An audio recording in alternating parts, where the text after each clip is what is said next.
En manchette aujourd'hui, un quadragénaire porté disparu au lac Macamic et la route du Nord fermée plusieurs heures en raison des feux de forêt. Le TVA Nouvelle Midi commence maintenant.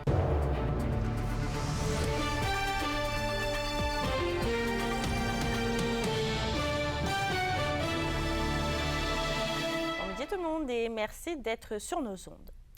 Un homme dans la quarantaine est porté disparu au lac Macamic en Abitibi-Ouest. Vers 20 h hier soir, la Sûreté du Québec a reçu un appel d'urgence indiquant qu'une personne avait chaviré de sa planche à pagaie. L'homme était accompagné d'une femme et en raison d'un changement météorologique, les deux personnes se sont retrouvées à l'eau. La femme, de son côté, a réussi à rattraper le rivage. Des policiers ont donc patrouillé les berges à pied et en voiture durant la soirée.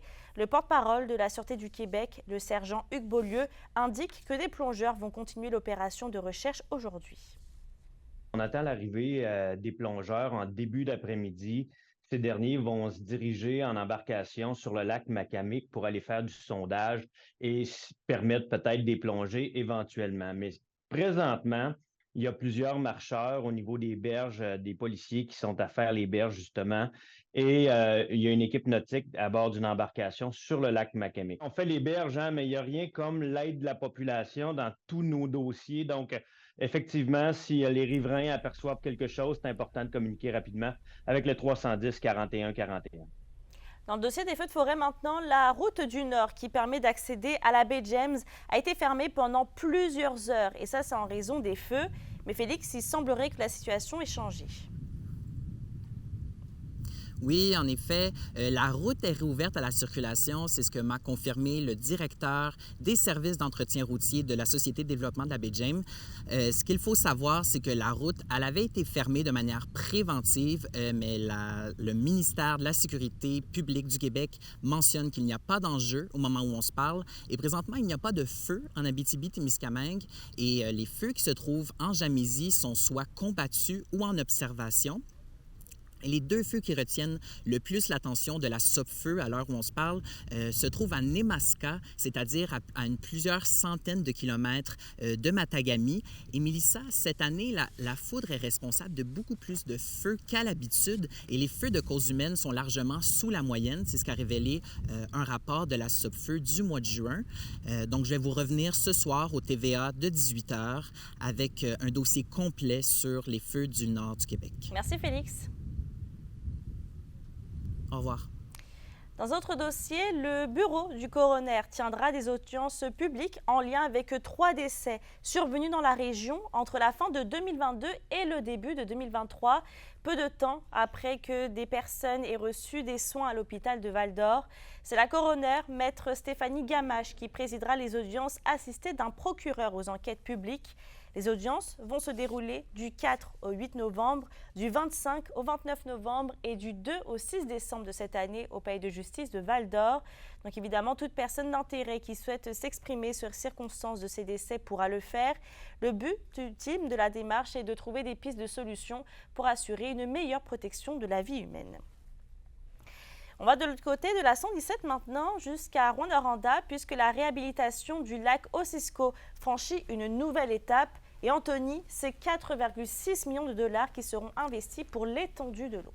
Oui, Mélissa, écoutez, la résolution a été adoptée hier soir lors du Conseil de ville. C'est donc, comme vous le dites, 4,6 millions de dollars qui serviront à réduire en grande partie la contamination du lac et pour lui redonner son lustre d'antan. Ce qu'il faut savoir, c'est que cette somme découle du plan d'action gouvernemental de 88 millions de dollars déposé l'année dernière pour soutenir la municipalité. Et de ce 88 millions de dollars, 4,6 millions de dollars étaient destinés spécifiquement au lac Ossisco. Et pour avoir accès à cette somme, la Ville se devait de déposer un plan clair au ministère de l'Économie et de l'Innovation, ce qui est maintenant chose faite. La mairesse Diane Dallaire se dit très satisfaite du travail accompli jusqu'ici. On l'écoute.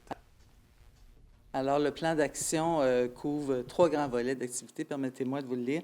Donc, l'amélioration de la gestion des eaux pluviales, le suivi et la réduction des apports en contaminants, et la désirabilité sociale, l'innovation et le rayonnement. Donc, dans un premier temps, on veut s'occuper de la santé de notre lac, de pouvoir réduire les apports de contaminants. Alors, c'est un beau projet. Et on rappelle que c'est le collectif Territoire qui chapeaute le projet de réhabilitation du lac Ossisco. L'organisme vise une restauration au moins partielle du lac pour le centime de la ville en 2026. Plusieurs travaux sont d'ailleurs déjà en branle autour et sur le berge que dans le lac. Oui, je vous prépare évidemment un compte-rendu plus complet au bulletin de ce soir. Merci Anthony. Je vous en prie.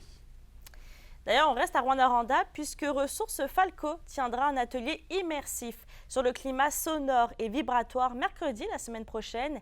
Le but de l'activité est de permettre aux citoyens présents d'en apprendre davantage sur les phénomènes sonores et vibratoires qui les entourent, ainsi que de répondre aux différentes questions qu'ils peuvent avoir. L'atelier se déroulera à 18 h au Centre des Congrès.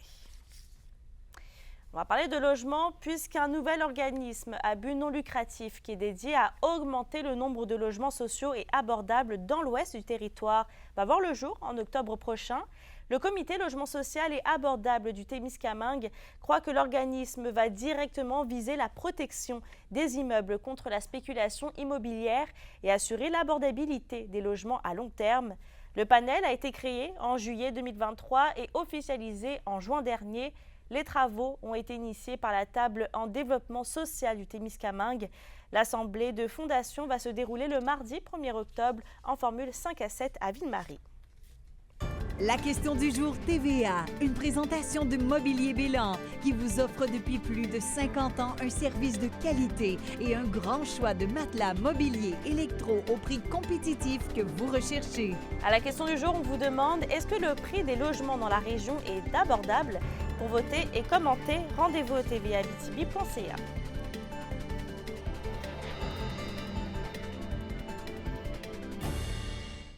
Alors que la météo ne nous a pas vraiment épargnés ces dernières semaines dans la région, l'Abitibi-Témiscamingue semble pour le moment épargnée par les avis de pluie torrentielle émis pour plusieurs régions par Environnement Canada. Des averses avec risque d'un orage sont prévues, mais le scénario pourrait vite se détériorer. Environnement et Changement climatique Canada invite donc les gens à surveiller les alertes et les prévisions puisque des avertissements de pluie pourraient être émis à mesure que le degré de confiance dans la trajectoire du système augmentera. Sur un autre sujet, le gouvernement du Québec a octroyé 670 000 $ pour le développement de 4 initiatives ici dans la région.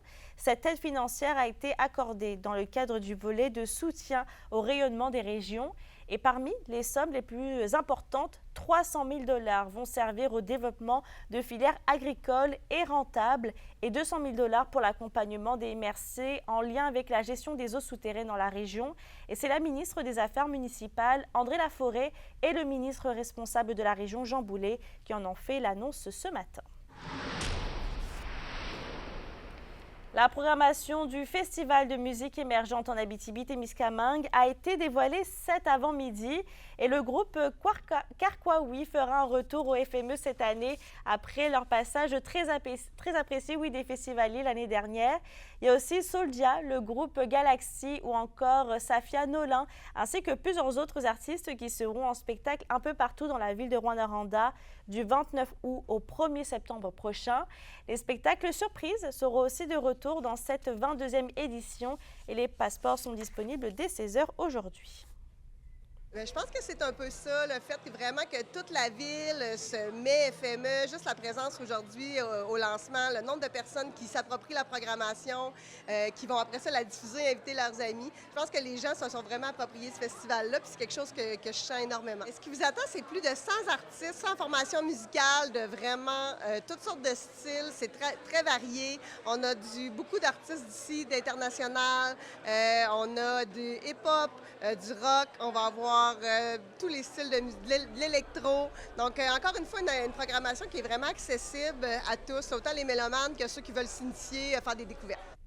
Cette nouvelle initiative artistique et culturelle voit le jour à Rouyn-Noranda. Ces nouveaux projets ont été réalisés en partie grâce à une aide financière de 26 500 $ de la ville. Et on parle de projets qui touchent entre autres la musique, le cinéma et l'écriture. Les activités sont mises sur pied par l'Agora des Arts, la Mosaïque interculturelle, le Centre Entre Femmes, l'Écart, la Corporation de la Maison du Mulon, les Productions Sénat et le Cirque AT. Selon le Conseil de ville, ces nouveaux projets vont mettre de l'avant la créativité, la diversité culturelle de la ville. On touche à toutes les clientèles, donc on rejoint le plus de gens possible avec la culture. Et puis, tu vois, là, on a retenu 7 projets. Au total, on avait reçu 8. Mais c'est le deuxième appel de projet. Fait que généralement, on est capable de supporter à peu près tous les projets qu'on reçoit. Le maximum de subventions qu'on accorde dans cette catégorie-là, c'est 5 000 $. Donc, les budgets varient là, de 1 000, 2 000, 5 000. Le Rocket de Laval, le club école du Canadien, pourra compter sur un ancien des Huskies de Rouyn-Noranda parmi ses rangs la saison prochaine. Alex Bocage a signé un contrat à sens unique pour la Ligue américaine ce matin. L'ailier droit de 22 ans a remporté la Coupe du Président avec la Meute en 2019. Avant de s'amener à Laval, Alex Bocage évoluait au sein de l'organisation de l'Avalanche du Colorado, qu'il avait repêché au 3e rang lors du repêchage de 2019. Dans une autre discipline, la ville de Rouyn-Noranda souligne le parcours impressionnant de la cycliste Olivia Barry, qui s'est taillée récemment une place, on le rappelle, pour les Jeux olympiques de Paris 2024. Le conseil tient à la féliciter et considère l'athlète originaire de Rouyn-Noranda comme un modèle inspirant.